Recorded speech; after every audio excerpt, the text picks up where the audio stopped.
Bimbang tentang gout? Cubalah Eural, pengalkali air kencing yang berkesan.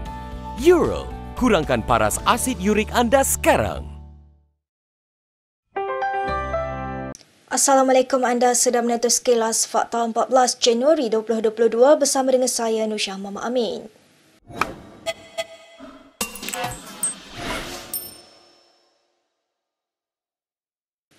Persoalan asas berhubung kontroversi pemilikan sejumlah saham oleh Ketua Pesuruhjaya SPRM Azam Baki adalah sama ada dia telah mengisytiharkannya atau tidak.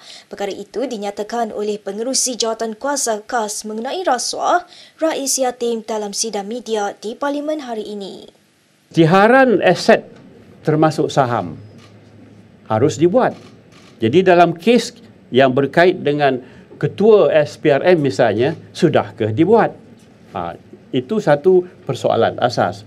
Kedua, dengan pembelian aset atau saham itu, apakah ketua ataupun pengerusi penyelia tentang perolehan aset dimaklumkan secara rasmi?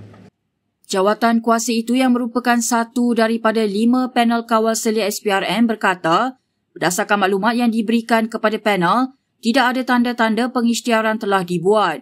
Sehubungan itu, Rais mengesyorkan siasatan dijalankan sekiranya berlaku ketidakpatuhan oleh Azam terhadap perkeliling perkhidmatan yang dikeluarkan kerajaan.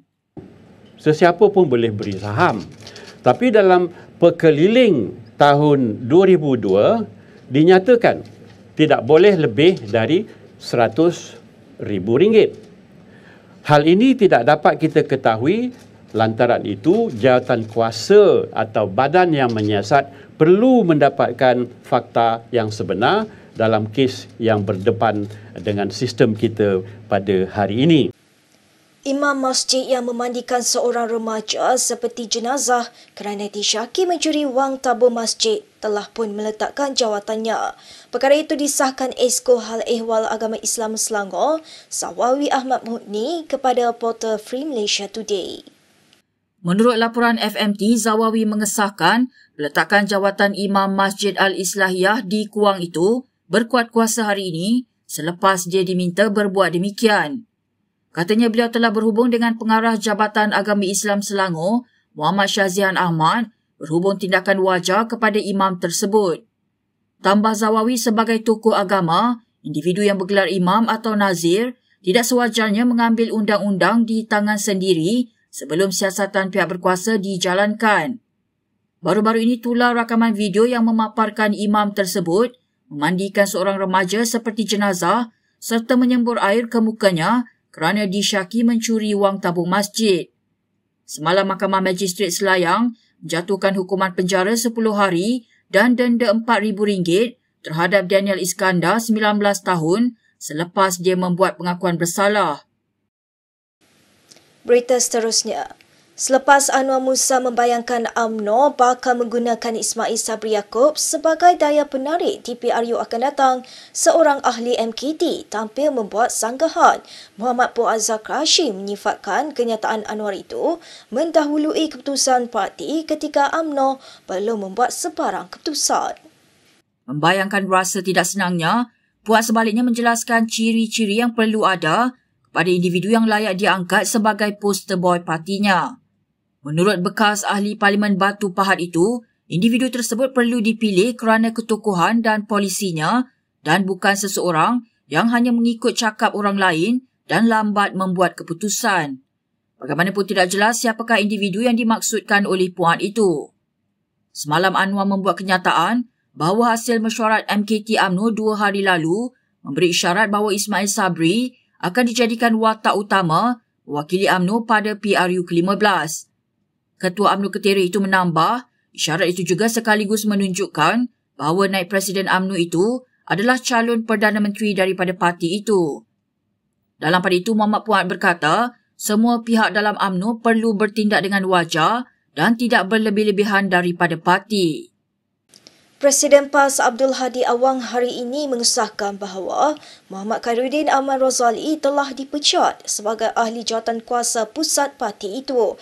Pemecatan itu dibuat tidak sampai 2 bulan dia dilantik ke jawatan itu setelah tewas dalam pemilihan pusat parti itu.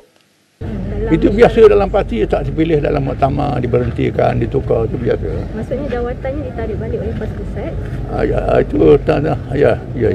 Bila mesyuarat jawatan PAS Ya, Pusat? baru sehari selepas saya. Ketika diminta mengulas punca sebenar pemecatan itu, Hadi enggan mengulas lanjut namun memberi bayangan ada kaitan isu disiplin.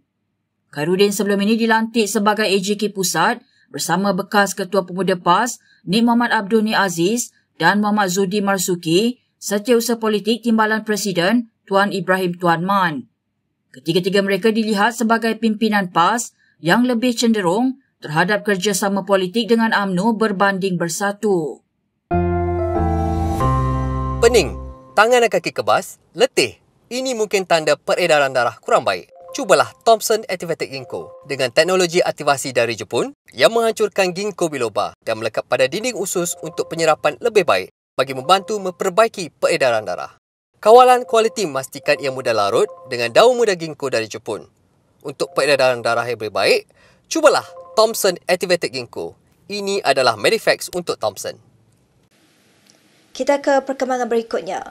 Ahli Parlimen Muar Syed Saddiq Syed Abdul Rahman menyatakan rasa kesal selepas partinya tidak dibenarkan membantu mangsa banjir di kawasan itu.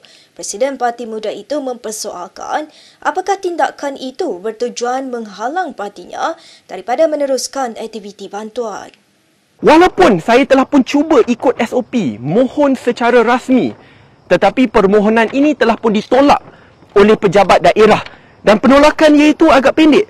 Bila kami minta untuk diberikan kelonggaran untuk cuci rumah, jawapannya tidak boleh dilaksanakan. Pendek saja. Tidak boleh dilaksanakan. Dan apabila kami minta kelonggaran untuk menyampaikan bantuan kebajikan, jawapannya perlu serahkan semua nama penerima. Berapa lama kita nak tunggu ni?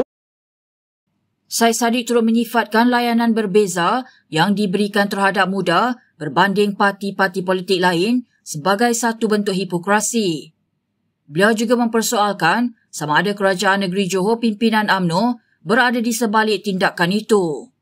My question to the state government of Johor, why are you so afraid to allow us to help the people? Kenapa takut sangat untuk benarkan kami untuk membantu rakyat? Ya, kamu nak kami ikut SOP, kami ikut SOP. Minta kebenaran dan minta kena tolak. Ya, adakah kamu ingin tunggu bila mungkin 1-2 minggu daripada sekarang baru ingin berikan kebenaran? By that point in time, orang dah sakit, orang dah penat, dah lelah, baru ingin benarkan kami. This is unfair and this is unjust. Selepas status vaksinasinya dipertikaikan, Menteri Alam Sekitar dan Air, Tuan Ibrahim Tuan Man, berkongsi butiran vaksin COVID-19 yang diambilnya sebelum menunaikan umrah. Perkembangan ini hadir selepas nama anggota Parlimen Kebangkerian itu turut terheret dalam kontroversi melibatkan pendakwa bebas Abu Syafiq. Dalam kenyataan di Facebook, Tuan Ibrahim berkata dia menerima vaksin Pfizer dos pertama pada 24 Mac dan dos kedua pada 14 April 2021 di Klinik Kesihatan Presin 18 Putrajaya. Bagi dos penggalak pula, kata Timbalan Presiden PAS itu, dia menerima jenis vaksin sama pada 2 November lalu di Pejabat Kesihatan Titiwangsa. Abu Syafiq sebelum ini dikritik selepas mengaku dia membawa jemaah yang tidak lengkap divaksinasi menunaikan umrah. Dia kemudian menjelaskan bahawa vaksin yang dimaksudkannya adalah vaksin atau meningococcal meningitis dan kerajaan Arab Saudi tidak lagi mewajibkan vaksin itu. Abu Syafiq kemudian membidas Menteri Agama Idris Ahmad yang menggesa pihak berkuasa mengambil tindakan terhadapnya.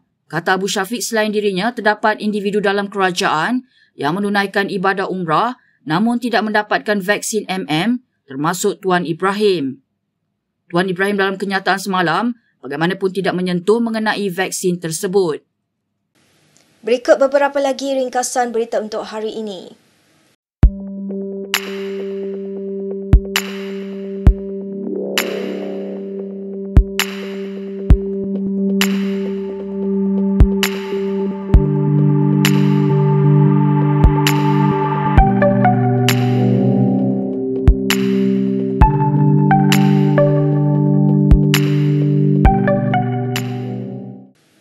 Sekian sahaja daripada saya, Nursyah Muhammad Amin untuk Sekilas Fakta. Untuk lebih banyak berita, anda boleh melayari kinitv.com. Anda juga boleh mengikuti kami di Instagram, Twitter, YouTube dan Facebook. Salam hormat dan jumpa lagi.